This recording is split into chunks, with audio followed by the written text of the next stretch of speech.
Tamil cinema வரலாற்றிலேயே ஒரு மாபெரும் முத்திரையை பதித்த ஒரு மிகப்பெரிய நடிகன் என்று சொன்னால் அது இந்த விழுப்புரம் மண்ணிலே வளர்ந்து பிறந்து வளர்ந்த விழுப்புரம் சின்னையா கணேசன் என்று சொன்ன வி.சி. கணேசன் பிற்காலத்தில் சிவாஜி கணேசனாக மாறினார். அவர்தான் இந்த விழுப்புரத்திலே பிறந்து வளர்ந்த வி.சி. கணேசன். அந்த வி என்கிறதுக்கு எக்ஸ்பான்ஷனே விழுப்புரம் சின்னையா கணேசன். அவர் சிவாஜி கண்ட இந்து சாம்ராஜ்யம்ங்கிற நாடகத்தில் நடித்ததுனால சிவாஜி கணேசனாக மாறினார். ஆனால் இன்றைக்கி அந்த சிவாஜி கணேசனுடைய சிலை பீச் ரோட்லேருந்து அப்படியே குண்டு கட்டாக தூக்கி எங்கேயோ ஒரு இடத்துல வச்சுட்டாங்க. அதை நிறைய பேர் பார்த்துட்டு கண்ணீர் விட்டு அழுதான். இவ்வளோ பெரிய நடிகனை இப்படி தூக்கிட்டு போகிறாங்களேடா போர்வையை போற்றி. அவர் அங்கே தான் இருந்தால் என்ன, நிறைய பேர் நடு ரோட்டில் தானே நிற்கிறாங்க. சிவாஜி கணேசன் நிற்கிறதுல என்ன குறைஞ்சி போச்சு அப்படின்னு நிறைய பேர் கோவப்பட்டான். நான் அதுக்காக கோபமும் படல, வேதனையும் படல. சிவாஜி கணேசன் சிலை ரோட்டில் இருந்தாலும் சரி, மண்டபத்தில் இருந்தாலும் சரி, சிவாஜி கணேசன் என்ற நடிகனின் புகழை எந்த இடத்தில் வைத்தாலும் அதை யாரும் குறைத்து மதிப்பிட முடியாத காரணம் அவர் விழுப்புரத்திலே பிறந்து வளர்ந்த ஒரு அற்புதமான நடிகன். அதே மாதிரி இந்த விழுப்புரம் மாவட்டத்துக்கு நிறைய பெருமைகள் உண்டு. மிகப்பெரிய 2 கோட்டைகள், ராஜா கோட்டை, ராணி கோட்டை என்று சொல்லக்கூடிய வீரமிக்க செஞ்சி கோட்டை இந்த விழுப்புரம் மாவட்டத்தில் தான் இருக்கு. அந்த மலைக்கோட்டையை பார்க்கின்ற பொழுது எல்லாருக்கும் இந்த மலையில் உதித்த அந்த வீரம் நமக்கு ஞாபகத்துக்கு வரும்.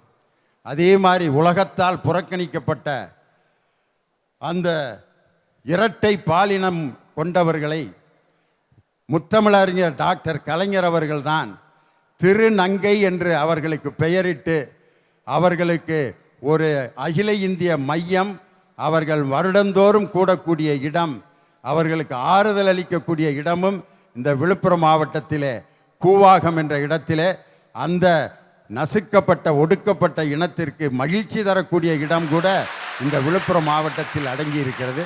அப்படிப்பட்ட ஒரு நல்ல மாவட்டம். ரொம்ப சந்தோஷமாக இருக்கு. பேச்சா பாட்டா நடிப்பா, பேச்சு எந்த இடத்துல பேசணும், எந்த இடத்துல பேசக்கூடாது. சில பேர் பார்த்தீங்கன்னா ஒரு இடத்துல பேசவே கூடாத இடத்துல உட்காந்து பேசிகிட்டு இருப்பேன். என்னென்னா அவருக்கு குழந்தைகள் இல்லாமல் இருக்கான். அவன் வீட்டில் இருக்க குழந்தைகளை பற்றி சந்தோஷமாக பேசிகிட்டு இருக்கான். என் பிள்ளை 1ஆம் கிளாஸுக்கு போகிறேன், அழகாக படிப்பான், நல்லா ரைம்ஸ்லாம் பாடுவான். பிள்ளை இல்லாத தம்பதியை உட்காந்துருப்பாங்க. அவங்க இப்படியே பார்ப்பாங்க. நமக்கு அது இல்லைங்க, இல்லாட்டியும் உங்களுக்கு திருப்பி கிடைக்குங்க. என் பிள்ளை அப்படி இருப்பான்ட்டு அந்த பிள்ளையை தூக்கி 10 தடவை முத்தம் கொடுப்பாங்க. அந்த தம்பதிகள் எவ்வளோ மனசு வேதனைப்படும். ஒரு குழந்தை இல்லாத இடத்துல குழந்தைகளை பற்றி சந்தோஷமாக பேசுறது. சில பேர் கூட வந்திருக்கிற பொண்ணு யாருன்னே தெரியாமல் கூப்பிட்டு கேட்டுருவேன், சார் ஒய்ஃபா அப்படிமா. அவன் தங்கச்சி கூட வந்திருப்பேன். ஒய்ஃபா அப்படிமா. தங்கச்சிரா, சாரி சார் ஒய்ஃபு மாதிரியே இருந்துச்சு அப்படிமா. அந்த தங்கச்சி எவ்வளோ வெக்கப்படும். முதலே தெரிஞ்சுக்கிட்டே கேட்கணும். யார் சார்ன்னு கேட்டால் கூட பரவாயில்ல, எடுத்தோன்னே ஒய்ஃபான்னு கேட்டுருவேன். சில பேர் கூட ஒரு சின்ன பொண்ணை கூப்பிட்டு வந்திருப்பான், மகளாம்பான். கடைசிக்கு பார்த்தா அந்த பிள்ளை பக்கத்து வீட்டு பிள்ளையாக இருக்கான். அது போய் பக்கத்து வீட்டில் சொல்லிவிடும், இவர் எல்லா இடத்துலையும் நான் தான் அப்பான்னு சொல்லிக்கிட்டே இருந்தார் அப்படின்ட்டு. உடனே தெருவில் பெரிய குழப்பமாயிரும். பேசக்கூடிய இடத்துல பேசுவதும் பேசக்கூடாத இடத்துல பேசாமல் இருக்கிறது தான் பேச்சுக்கு அழகு. அருமையான தலைப்பு. மக்களின் மனதை பெரிதும் கவர்ந்தது பேச்சா பாட்டா நடிப்பா? ஐயா, இன்னைக்கு அடிச்சா அலுமினியம் கிடைக்கும், இடிச்சா இரும்பு கிடைக்கும், ஆனா நடிச்சா நாடே கிடைக்குதுன்னா அப்படிப்பட்ட நடிப்புக்கு தான் என் மதிப்பு இந்த நாட்டில். அப்படிப்பட்ட நடிப்பை பற்றி தான் இன்னைக்கு நான் பேச வந்திருக்கேன். ஏன் சொல்கிறேன், நான் இன்னைக்கு காலையில் எந்திரிச்சதுலேருந்து நைட்டு தூங்குற வரைக்கும் எல்லாமே நடிப்பு தாங்க. எல்லா சூழ்நிலையிலும் நடிப்பு இருக்குது. ஏன்னா புருஷங்கிட்ட பொண்டாட்டி போகிற நடிப்பு, பொண்டாட்டிக்கிட்ட புருஷன் போகிற நடிப்பு, லவ் பண்ணுற பையன்கிட்ட பொண்ணு போகிற நடிப்பு, பொண்ணுக்கிட்ட பையன் போகிற நடிப்பு, குழந்தைகிட்ட அம்மா போகிற நடிப்பு, மாணவன்கிட்ட ஆசிரியர் போடுற நடிப்பு, ஆசிரியர்கிட்ட மாணவர் போடுற நடிப்புன்னு அந்த நடிப்பு தாங்க இன்னைக்கு மக்கள் மனசை கவரும்னு சொல்கிறேன். ஏன்னா எல்லா சூழ்நிலைக்கும் எடுத்துக்காட்டு இருக்கு. குழந்தைகள் முன்னேற்றத்திற்காக அப்பா படத்தில் சமுத்திரகனி நடித்த நடிப்பு, மாணவன் முன்னேற்றத்திற்காக சாட்டை படத்தில் சமுத்திரகனி நடித்த நடிப்பு, பெண்கள் முன்னேற்றத்திற்காக தங்கள் படத்தில் நடித்த நடிப்பு, ஏன் இன்னைக்கு ஊழல் செஞ்சிட்டு இருக்காங்களே, அவங்க கடைசியில என்ன நிலைமை அடைவாங்கன்னு சொல்லி தலை சிட்டிசன் படத்துல நடிச்ச நடிப்பு. இன்னைக்கு நாட்டில் காப்பாற்றப்பட வேண்டிய துறை என்னங்கய்யா? பாதுகாப்புத்துறை. ஐயா, பாதுகாப்புத்துறை ஐயா? அப்படிதான் நான் நினைக்கிறேன். இல்லைங்கய்யா, விவசாயத்துறையா. ஏன்னா உங்க பாதுகாப்புத்துறைக்கு சோறு போடுறதே என்னோட விவசாயத்துறை தான்யா. அப்படிப்பட்ட விவசாய முன்னேற்றத்திற்கு தளபதி நடிச்சிருக்காரே கத்தி படத்துல, அப்படிப்பட்ட நடிப்பு தான் இன்னைக்கு மக்கள் மனசை கவருமே தவிர பேச்சும் பாட்டும் கிடையாதுங்க. இன்னைக்கு ஜிஎஸ்டி பத்தி உங்களுக்கு தெரியுமாயா? ஜிஎஸ்டியா? ஆமாப்பா, எங்கள் ஊரில் போய் ஒருத்தன் மெட்ராஸில் ஒரு ஹோட்டலில் 2 இட்லி தான் சாப்பிட்டான். 69 ரூபா 75 காசு பில்லு. கண்ணீர் விட்டு அழுதுட்டான். 2 இட்லிக்கு 69 ரூபாயா? என் பொண்டாட்டிகிட்ட கொடுத்துருந்தா ஒரு வாரத்துக்கு ஒருபடி அரிசியும் காப்பிடி உளுந்தையும் போட்டு இட்லி சுட்டு தின்றுப்போமாடா. 2 இட்லியை போட்டுவிட்டு 69 ரூபா வாங்கிட்டாங்கடான்ட்டு. ஒரு மாவட்ட கலெக்டர் என்ன சொல்றான்னா, ஏழைகள், அதாவது குறிப்பா சொல்றாரு பாருங்க, ஏழைகள் கழிவறை கட்ட பணம் இல்லாட்டி மனைவியை விற்பனை செய்யுங்கள் அப்படின்னு சொல்ற சர்ச்சையான பேச்சா நடுவர்கள் இன்னைக்கு மக்கள் மனசை கவரப்போது. பாட்டி எடுத்துக்கோங்க. ஏன் காலேஜ் பையன்கிட்ட கேட்குறேன், ஏதாச்சும் பாட்டு சொல்றான்னு. நேத்து ராத்திரி எம்மா தூக்கம் போத்திரி எம்மா, இதெல்லாம் பாட்டா நடுவர்களே? சரிரா, வேற ஏதாச்சும் பாட்டு சொல்றான்னு சொல்றேன். அதுக்கு சீறி வரும் பாம்பை நம்புடா சகோதரா, நீ சிரிச்சு வரும் பொன்னை நம்பாதே, இப்படி பெண்ணை இழிவா பேசுற பாட்டாங்க இன்னைக்கு மக்கள் மனசுக்கு வரப்போது இல்ல. இன்னைக்கு ட்ரெண்டுக்கு ஏதாச்சும் ஒரு பாட்டு சொல்றான்னு சொல்லி கேட்கிறேன். அதுக்கு சொல்றான் பாருங்க, சொப்பன சுந்தரி உன்னை யாரு வச்சிருக்கா, சொப்பன சுந்தரி உன்னை யாரு வச்சிருக்கா. ஆமாங்க, இந்த காலத்துக்கு இதெல்லாம் ரொம்ப தேவை. அன்னைக்கு ஒரு சாதாரண மனிதரை எண்ணி பாருங்க, ஒரு சாதாரண மனிதரை தேசத்தந்தை ஆக்கியதே என்னுடைய ஹரிச்சந்திர நாடகம்ன்ற நடிப்புனா, அப்படிப்பட்ட நடிப்பு தாங்க இன்னைக்கு மக்கள் மனசை கவருமே தவிர பேச்சும் பாட்டும் கிடையாதுங்க. 60 ஆண்டு காலம் நிறைவு செய்ததற்காக வைர விழாவை கண்ட நம் நாயகன் குளித்தரையிலே தொடங்கி திருவாரூர் வரை 13 முறையுமே தம் தமிழ் பேச்சாற்றலால் வென்று காட்டிய சரித்திர நாயகன் இவர். பல முறை விழுந்தாலும் சில முறை எழுந்தவர். இவரின் தமிழ் பேச்சு நம் அனைவரையும் மெய்சிலிர்க்க வைத்தது. வைர விழாவை கண்ட நம் சரித்திர நாயகன் தம் தமிழ் பேச்சாற்றலால், தம் தமிழ் பற்றால் நம் தமிழர்களின் உள்ளங்களை கவர்ந்தார். ஐயா, எனக்கு முன்னாடி ஒரு அன்பர் அழகா பேசினாரு. அவர் பேச தொடங்கும் போதே தெரிஞ்சுது, இங்கே வந்திருக்கும் என் அன்பான பேச்சாளர்களாகிய நண்பர் பெருமக்களுக்கு என் அன்பான வணக்கங்கள் சொன்னார். இதிலேயே தெரியுது அவர் ஒரு சிறந்த பேச்சாளர்னு. ஐயா, பேச்சு என்பது மனிதன் வாழ்வில் தேர்ச்சி அடைய மிக முக்கியமான ஒன்று. ஐயா, இப்போ ஒரு குழந்தை பிறக்குது. அந்த குழந்தையோட அப்பாவோ அம்மாவோ நினைக்கிறது என்ன தெரியுமா? எப்போ என் குழந்தை வாயை திறந்து என் அம்மானு சொல்லும், என் அப்பான்னு சொல்லும் தான் நினைப்பாங்களே தவிர, எப்போ என் குழந்தை வாயை திறந்து பாடும், எப்போ என் குழந்தை நடிக்கும்னு யாரும் நினைக்கிறது இல்லையா? இந்த மழலை பேச்சு நம்ம பிறக்கும் போது நம்ம கூடிய பிறக்குதியா. இந்த பாட்டோ நாடகமோ நம்ம பிறந்த பிறகுதான் அதை வளர்ந்துக்கிட்டு மற்றவங்களோட மனசை கவர முடியும். ஆக பிறப்புல இருந்து இறப்பு வரைக்கும் நம்ம கூடவே வர்றது பேச்சு மட்டும்தான் ஐயா. ஐயா, இந்த மழலை பேச்சுக்கும் மாந்தர் பேச்சுக்கும் சின்ன வித்தியாசம் இருக்கு. என்ன தெரியுங்களா?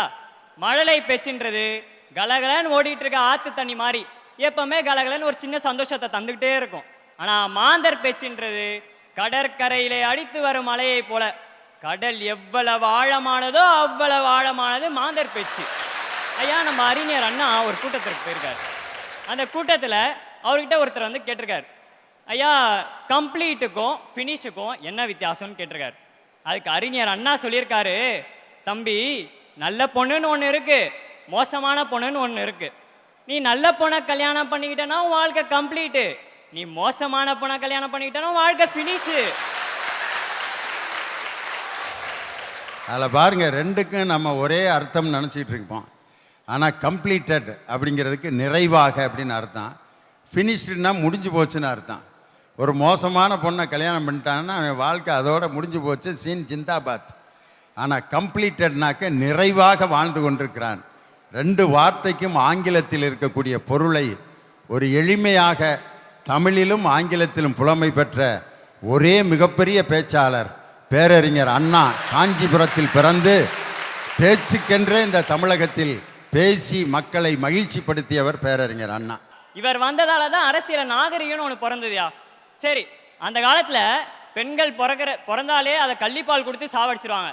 பெண் பிள்ளைங்க படிக்கக்கூடாது, வீட்டை விட்டு வெளியே வரக்கூடாது, அடுப்பூதம் பெண்களுக்கு படிப்பதுக்கு நிறைய சொன்னாங்க. இதுக்காகத்தான் நம்மளுடைய ஈவேரா பெரியார் ஐயா பெண்களுக்காகவும் பெண் உரிமைகளுக்காகவும் எதிர்த்து நின்று குரல் கொடுத்தாருயா. அவர் குரல் கொடுத்த அந்த பேச்சு தான் இன்னைக்கு சைக்கிள் ஓட்டுறதுலேருந்து விமானத்தை ஓட்டுற வரைக்கும், ஒலிம்பிக்ல பல பதக்கம் வாங்குற வரைக்கும் நம்ம பெண்கள் உயர்ந்திருக்காங்கயா. இதுக்கெல்லாம் காரணம் அவர் அன்னைக்கு பேசின அந்த பேச்சு மட்டும்தான்யா.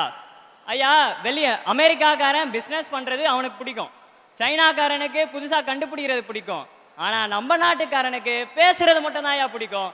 அந்த அளவுக்கு பேச்சு நம்மளை இருக்கியா. ஐயா, கல்யாணத்துக்குலாம் நீங்கள் போயிருக்கீங்களா ஐயா? போயிருக்கேன்ப்பா. கல்யாணத்துக்கு போய் 4 பேர் நீங்கள் வாழ்த்திருப்பீங்கய்யா, கண்டிப்பாக வாழ்த்திருப்பீங்க. வாழ்த்தி பேசியிருக்கேன். அதான் கல்யாணத்துக்கு போனேன், வாழ்க பல்லாண்டு கல்யாண வாழ்க்கை 100 ஆண்டு. அந்த வாழ போற தம்பதிகளை கூட வாழ்க 100 ஆண்டுன்னு சொல்றோம் பார்த்தீங்களா சார், வாழ்க பல்லாண்டுன்னு சொல்றோம் பார்த்தீங்களா, அந்த வார்த்தை இருக்கு பாருங்க, அதை இனிமையான இசையோட கொண்டு போய் சேர்க்கும் போது தான் அது அழகா போய் சேருது. அதாங்கய்யா சொல்றேன், என்னைக்குமே இசைதான் இனிமையை சேர்க்கும். அடுத்து பாத்தீங்கன்னா ஐயா, நான் அழகா இருக்கணுங்களா ஐயா? உனக்கு என்னையா தங்கத்துக்கு? ஐயா அளவுக்கு இல்லைனாலும் ஏதோ ஓரளவுக்காவது அழகா இருக்கேன், நான் ஒத்துக்கிறேன். இந்த ஆர்வ கோளாறுல என்ன பண்ணிவிட்டேன், ஒரு பிள்ளைய பார்த்துட்டேயா, அது தப்பா? மானே மானே உறவேன நினைச்சேனே, அடி நானே நானே உசுருக்குள் வைத்தேனே அப்படின்னு பாடிவிட்டேன். இந்த பாடுறோம் பார்த்தீங்களா, அந்த பாட்டை கேட்டோன்னே அவ காந்தர்வ கண்ணால் அப்படியே மயக்கி சுண்டி அப்படியே உள்ளார விட்டு அப்படியே கொட்டாய்வா பாருங்கய்யா, உள்ளார விட்டு அப்படியே கொட்டாய் கொடாய் கொடாயிராங்கய்யா. அது எப்படின்னா எங்களால் தெரியலைங்கய்யா. ஐயா, இந்த பய பிள்ளைங்களாம் இருக்காங்க பாருங்க, நம்மள மாதிரி பய பிள்ளைங்களாம் கேட்டுவோங்கப்பா, உங்களுக்கு தெரியும்னு நினைக்கிறேன். நல்லா ஜாலியான மூடில் இருந்தாங்கன்னு வச்சுக்கலாம், அப்படியே கல கல கல கலன்னு பாட்டு கேட்பாங்க. வேற எந்த மாதிரி பாட்டும் கிடையாது. அழுங்குற குலுங்குற ஒரு ஆசை நெஞ்சில அப்படின்னு பாடுவாங்க நம்ம ஆளுங்க. உடனே அந்த லுக்கு அப்படியே சந்தோஷத்துல ரோஜா பூவை எடுத்துட்டு போவான் வெளில. உடனே அம்மா கேட்பாங்க, என்னடா காலமான இதுல ரோஜா பூவை எடுத்துட்டு போறான் என் புள்ள, மருமகளை பார்க்க தான் எடுத்துட்டு போறான், அது கூட மாதிரி மாதிரி உனக்கு நேராக எடுத்துட்டு போவான். எங்கப்பா போற? பிள்ளையார் கோயிலில் போய் ரோஜா பூ வைக்கலான்னு இருக்கம்மான்னுவான். ஏன்டா பொய் சொல்றதுக்கு ஒரு அளவு இல்லை, அப்படியே போவான். அழகா போயிட்டு அந்த பிள்ளைகிட்ட போய் கொடுக்கலான்னு அப்படியே நிற்பான். அவன் கூடயே அவங்க அப்பனும் வந்து நிற்பான். சும்மா இருப்பான் பையன். 4 தப்பு வந்தோடனே சோக ஒரு பாட்டு போடுவான். இந்த பொண்ணுங்களே இப்படித்தான் புரிஞ்சு போச்சுடா, அவங்க கண்ணு 2 கல்லற வேணாம், இதுக்கு மேல வரல, அவ்வளவுதான். ஐயா, இறைவன் படைத்த உலகை எல்லாம் மனிதன் ஆளுகிறான், மனிதன் வடித்த சிலையினில் எல்லாம் இறைவன் வாழுகிறான், இறைவன் வாழுகிறான். ஐயா, இறைவனுக்கும் மனிதனுக்கும் இணைப்பை ஏற்படுத்தினது இந்த இசைங்க ஐயா. இந்த இசை அது இல்லைன்னு யாரால சொல்ல முடியுங்களா ஐயா? என்னடா இவன் பொண்ணை பத்தியே பேசுறான், நாட்டு மேல அக்கறை இல்லைன்னு நினைச்சு தப்பா நினைச்சிக்க வேணாம். நமது நாட்டுக்கு சுதந்திரம் கிடைக்கிறதுக்கு எத்தனையோ பேர் போராடினாலும் தன்னோட கவி திறமையாலையும் தன்னோட பாட்டாலையும் சுதந்திரத்தை வாங்கி கொடுத்த பாரதியாரை யாராலையும் மறக்க முடியுமா? பெண் விடுதலைக்கென்று போராடிய மனிதனை மறக்க முடியுமா? அக்கினி குஞ்சொன்று கண்டேன், அதை அங்கொரு காட்டிலோர் பொந்திடை வைத்தேன், வெந்து தணிந்தது காடு, வெந்து தணிந்தது காடு, தழல் வீரத்தில் முப்பென்றும் குஞ்சொன்றும் உண்டோ, தத்தரிட தத்தரிட தித்தோம் என்று பாடிய அந்த பாரதியின் பாடலை பெண்மணிகள் மறக்க முடியுமா? ஐயா, முட்டாயை கொண்டு போயிட்டு ஒரு நடிகர்கிட்ட கொடுத்தீங்கன்னு வச்சுங்களேன், அவன் எப்படி சாப்பிடுவானா,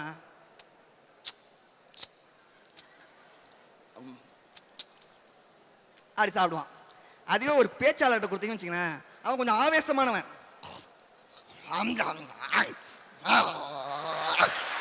அப்படி சாப்பிடுவான். ஏன்னா அவன் பேச்சாளரையும் நாடகம் நடிக்கிறவங்களையும் மட்டும் பேசுறானே, மிட்டாயை கொடுத்தா அவங்க மட்டும்தான் சாப்பிடுவாங்களான்னு நினைச்சுக்காதீங்க. இசையே ஒரு இனிமை, அவனுக்கு இன்னொரு முட்டாயை கொடுத்து சுவை பார்க்கணும்னு சொல்ல வேண்டிய அவசியம். நான் ஏன் பேச்சை பற்றியும் நாடகத்தை பற்றியும் பேசலன்னா, எனது பெரியப்பா அவர்கள் CS ஜெயராமன் பிள்ளை அவர்கள் பின்னணி பாடகர், அவருக்கு ஒரு நினைவு செலுத்தும் விதமாகவும் அவருக்கு என்னால் முடிந்த ஒரு அஞ்சலியையும் ஒரு பேரையும் வாங்கி தர வேண்டும் என்ற உயரிய எண்ணத்தால் தான் இன்னைக்கு இதே மேடையில் இசையை பற்றி பேசுகிறேங்க ஐயா. ஆகவே இசைதான் என்றும் சிறந்தது, முத்தமிழுக்கு மூத்தது இசைதான், இசைதான் என்று சொல்லி என் உரையை நிறைவு செய்கிறேன் ஐயா. ஐயா, அதாவது இந்த உலகத்துல விலங்குக்கும் மனிதனுக்கும் என்ன வித்தியாசம் ஐயா? விலங்குக்கும் மனிதனுக்கும் உள்ள ஒரு வித்தியாசம், விலங்குகள் பேசாது, மனுஷன் பேசுவான். ரைட் ஐயா. அதாவது மனிதர்களிடமிருந்து விலங்கை பிரித்து காட்டுவது என்னுடைய பேச்சு தானே ஐயா. அப்போ எப்படி ஐயா பேச்சு யாரையும் கவராதுன்னு சொல்லுவீங்க? அதாவது ஐயா, பெரியாருனா உங்களுக்கு என்ன தோணுது? பெரியார்னாக்க சுயமரியாதை, பகுத்தறிவு சிந்தனை, இது ரெண்டையும் 94 வயது வரை மூத்திரப்பையை கட்டிக்கொண்டு தமிழகம் முழுவதும் பிரச்சாரம் செய்த பெரியார் இல்லாவிட்டால் திண்டுக்கல் லியோனி இந்த மேடையில் நடுவராக இருந்து இந்த ஒரு நிகழ்ச்சியை நடத்த முடியாது. தந்தை பெரியாருடைய பேச்சும் அவருடைய சொற்பொழிவுகளும் தான். ஐயா, இந்த உலகத்துல நீ வாழ்வதே சயின்ஸ் தான் சொல்லி கொடுத்த ஒரு பெரியார் ஐயா. இப்போ நீங்க சொன்னீங்க, அதாவது உலகத்திலே மிகப்பெரிய பயம் பூனைன்னு எக்ஸாம்பிள் சொன்னீங்க. அந்த பூனை எதனால அந்த பூனை குறுக்கல போச்சுன்னா மனிதர்கள் போறதில்லைன்னு உங்களுக்கு தெரியுமா ஐயா? அதாவது அந்த காலத்துல விளக்கு இல்லை, எதுவுமே இல்லை ஐயா. பூனை குறுக்கல போச்சுன்னா அந்த இடத்துல பூச்சி போட்டு இருக்கிறதுன்னு யோசிக்க வச்ச ஒரு பெரியார். நீ இந்த காலத்துல சயின்ஸ்னு வாயிறிய, அது ஒரு சயின்ஸ்லான்னு சொல்லி கொடுத்த ஒரு பெரியார் ஐயா. பகுத்தறிவு ஒவ்வொரு மனிதர்களிடம் ஊட்டியவர் பெரியார். அதாவது ஒரு வேப்ப மரம் இருக்குன்னா அது ஒரு சயின்ஸ் ஐயா. அந்த வேப்ப மரத்துல என்ன தெரியுமா பண்றாங்க நம்ம ஆளுங்க? ஒரு மஞ்சள் துணி கட்டி அதுல குங்கும மஞ்சா வச்சு அதை நீங்க கடவுளா கும்பிடுங்க அப்படின்னு ஏமாத்துறானுங்க. இதை இன்னும் கொஞ்ச நேரம் யோசிக்க வச்சு ஒரு பெரியார் ஐயா. பல போராட்டங்கள் எல்லாம் வருது ஐயா. அந்த பல போராட்டங்கள் முதல் குரல் தானே ஐயா எடுக்கிறது. அப்போ மற்ற எல்லா இளைஞர்களும் இழிப்பது எது ஐயா? பேச்சு தானே ஐயா. பேச்சுக்கும் பேராற்றல் உண்டு. அந்த பேராற்றலினால் அகிலத்தையே புரட்டி போட்ட வரலாறுகள் யாராலும் ஐயா. ஐயா, உங்களுக்கு மார்ட்டின் லூத்தர் கிங் பத்தி என்ன ஐயா தெரியும்? மார்ட்டின் லூத்தர் கிங் தன்னுடைய பேச்சாலும் நடவடிக்கையாலும் ஒரு மாபெரும் புரட்சியை உண்டாக்கியவர். அதாவது மார்ட்டின் லூத்தர் கிங் என்பவர் என்ன தெரியுமா ஐயா? அமெரிக்காவில் கருப்பு இனத்திலையும் வெள்ளை இனத்திலும் ஒன்று தாண்டா அப்படின்னு எடுத்து உரைத்தவர் மார்ட்டின் லூத்தர் கிங் ஐயா. அதாவது அகிம்சையில் எப்படி போராடுவது என்று நம்ம காந்திஜி கிட்ட கேட்டு போனார் ஐயா. இந்த நம்ம காந்திஜி சொன்ன பேச்சினால அவர் அங்கே போய் பண்ணார் ஐயா. ஆனால் ஒன்று தெரியுமா ஐயா, அங்கே மார்ட்டின் லூத்தர் கிங்கும் சுட்டு கொண்டாங்க, ஆனால் இங்கே நம்ம காந்திஜியும் சுட்டு கொண்டாங்க. ஆனால் அவங்களுடைய பேச்சு இருக்க நம்மள ஒவ்வொரு மனிதர்களின் மனசை விட்டு போனதில்லையா. அப்போ என்னுடைய பேச்சு தானே ஐயா மனிதர்களை இழுத்ததுன்னு நான் இங்கே கூறுகிறேன் ஐயா. இந்த பேச்சு இருக்குது, நம்ம மனதில் தோன்றும் எண்ணங்களுக்கு வடிவம் கொடுப்பது பேச்சு ஐயா. இப்போ எல்லாரும் சொல்றாங்க அப்துல் கலாம் ஐயா, அப்துல் கலாம் ஐயா. ஆனா அப்துல் கலாம் ஐயா, டே இளைஞனே உன் கையில தாண்டா இருக்கு உன் உலகம் அப்படின்னு எடுத்து உரைத்தவர் அப்துல் கலாம் ஐயா. அவர் வாழ்க்கையிலும் ஒரு பேச்சு இருக்கு. என்ன தெரியுமா ஐயா? 8ஆம் வகுப்பு படிச்சுட்டு இருந்தாரு ஐயா. அவங்க வாத்தியார் சொல்லி கொடுத்தாரு. அதாவது பறவையோட ரெக்கையை போட்டு வரிஞ்சு இப்படி தாண்டா பறக்குது அப்படின்னு சொன்னார். அப்துல் கலாமுக்கு ஒண்ணுமே புரியல. அப்ப அவரு ஐயா எனக்கு புரியல அப்படின்ட்டு கையை தூக்குனாரு. அப்போ அந்த வாத்தியார் சொன்னாரு, இவருக்கு மட்டும்தான் புரியலையா, மீதி யாருக்குமே புரியலையான்னு. ஐயா அந்த கிளாஸ்ல 40 பேர் ஐயா. 40 பேர்ல 30 பேர் கை தூக்குனாங்க. அப்போ என் மேல தான் தப்பு. நீங்க ஐஸ்லாண்ட் என்ன ஐயா? 4 பக்கமும் கடல் உள்ள ஒரு ஐஸ்லாண்ட், அதாவது ராமேஸ்வரம். நீங்க அங்க வாங்க, நான் உங்களுக்கு எடுக்கிறேன் அப்படின்னு சொல்லி இங்க தியரிட்டிக்கலா எடுத்தாரு, அங்க பிராக்டிக்கலா எடுத்தாரு. இது தாண்டா ரெக்க, இப்படி தாண்டா அந்த வால் திசை இருக்கு, அது மூலம் தாண்டா அது திசையை திருப்பது அப்படின்னு சொல்லி கொடுத்தாரு. அப்போ அவர் யோசிச்சார் ஐயா, நான் ஒரு பைலட் ஆகணும் அப்படின்ட்டு. அதுக்கப்புறம் 12th முடிச்சாரு, பிசிக்ஸ் முடிச்சாரு, பைலட் முடிச்சுட்டு அதுக்கப்புறம் ஜாபுக்கு போனார் ஐயா. 8 போஸ்டிங். எத்தனை ஐயா? 8 போஸ்டிங். 8 போஸ்டிங்ல 9வது ஆளா இவரை போய் சேர்க்குறாங்க. 8 பேர் மெடிக்கல் அன்ஃபிட் ஆகுனா இவரை ஜாயின் பண்ண விடலாம். ஆனால் இவருடைய கஷ்டகாலம் அவரை ஜாயின் பண்ண விடாம வெளியே வந்துருச்சு. அப்போ இவர் கஷ்டப்பட்டு ஒரு ஆசிரமத்துக்கு போனார் ஐயா. அங்கே 100 பேர் கூடி இருந்தாங்க. அந்த இடத்துல சிவானந்தா சுவாமின்னு ஒருத்தர் அவருக்கு போதனை சொல்லிட்டு இருந்தாங்க. அப்போ அவர் 2 பேரை கூப்பிட்டாரு. ஒரு வெள்ளைக்காரன், இன்னொருத்தர் நம்ம ஐயா அப்துல் கலாம். அவங்க 2 பேரையும் கூப்பிட்டு இவர் சொன்னார், குரானை எடுத்து படிக்கிறாரு ஐயா. குரானை எடுத்து படித்து சொல்லிட்டு இருக்காரு, எதுக்கு நீ துன்பப்பட்டு கொண்டிருக்கிறாரு அப்படின்ட்டு. அதுக்கு இவர் சொன்னார், இது மாதிரி 8 மெடிக்கல் ஷீட் இருந்து ஆனால் எங்களால் செலக்ட் பண்ண முடியல, செலக்ட் ஆகலை, அதான் சார் அப்படின்னார். அதுக்கு இவர் சொன்னார், டிஃபிட் ஸ்ட்ராட்டஜின்னாரு. அதாவது துன்ப கண்டு நீ அஞ்சாது, துன்பத்துக்கு துன்பம் கொடு அப்படின்னு சொன்னார். அப்பொழுது அவர் எண்ணம் அந்த பேச்சில்லை என்றால் இந்த நேரத்தில் நமக்கு ஒரு ஏவுகணை நாயகன் கிடைச்சிருப்பார் ஐயா. அந்த இடத்தில் அவரை கவர்ந்தது பேச்சு தானே ஐயா.